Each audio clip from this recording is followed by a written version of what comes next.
tous, ici Patiano Bameko, bienvenue dans 5 minutes analyse info. Aujourd'hui, nous faisons le point sur 2 sujets majeurs, la main tendue de Félix Tshisekedi à Paul Kagame pour relancer le dialogue régional et le nouveau programme pour la paix dans l'est de la RDC.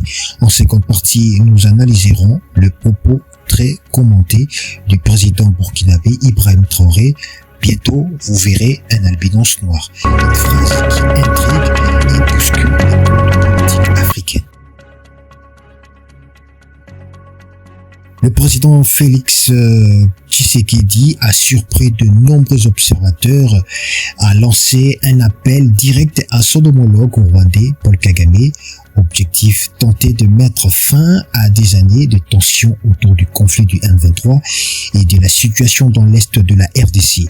Ces gestes présentés comme la paix de Brave marquent une volonté d'ouverture après plusieurs mois de décrispation diplomatique. Mais cette main tendue n'efface pas les blessures, les accusations de soutien rwandais au M23 restent au cœur de désaccords. Sur le terrain, les combats continuent et la population congolaise attend surtout des actes, pas seulement de déclarations. Pour Kinshasa, l'enjeu est double, montrer un visage diplomatique responsable tout en évitant de paraître affaibli. Ce geste pourrait rouvrir la voie à une médiation régionale si et seulement si Kigali répond positivement.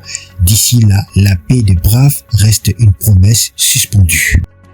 En parallèle, la RDC a lancé un nouveau fonds de consolidation pour la paix avec le soutien de plusieurs partenaires internationaux.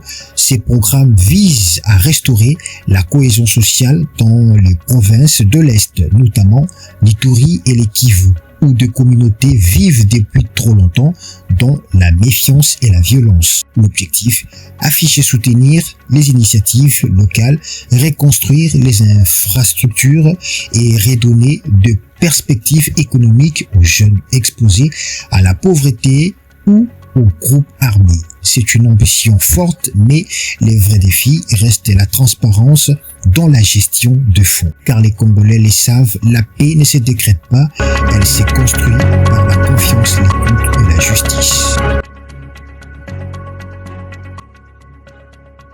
Le président burkinabé Ibrahim Traoré a encore frappé les esprits avec une phrase mystérieuse. Bientôt vous verrez un albinos noir. Cela fait peur aux leaders occidentaux qui manipulent l'Afrique.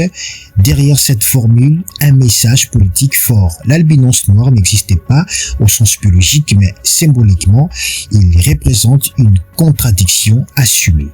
Une identité nouvelle, une rupture avec les schémas imposés. Traoré veut sans doute dire que l'Afrique est en train de produire un modèle qui ne ressemble à aucun autre et que ces changements dérangent ceux qui ont longtemps contrôlé les récits. C'est un discours de rébellion et d'émancipation, une manière de dire nous ne serons plus les élèves mais les auteurs de notre propre histoire. Mais attention, ce type de rhétorique joue avec le feu. Trop d'ambiguïté peut faire perdre le fil politique. Ses partisans y voient une vision philosophique, ses détracteurs un populisme symbolique. Dans tous les cas, cette phrase frappe car elle illustre une Afrique en mutation entre fierté identitaire et quête de souveraineté intellectuelle. Voilà pour 5 minutes analyse info, main tendue entre Kinshasa et Kigali, nouveau programme de paix à l'Est et propos symboliques venus du Burkina. L'Afrique bouge, parle fort et se cherche un nouveau langage. Merci de votre écoute.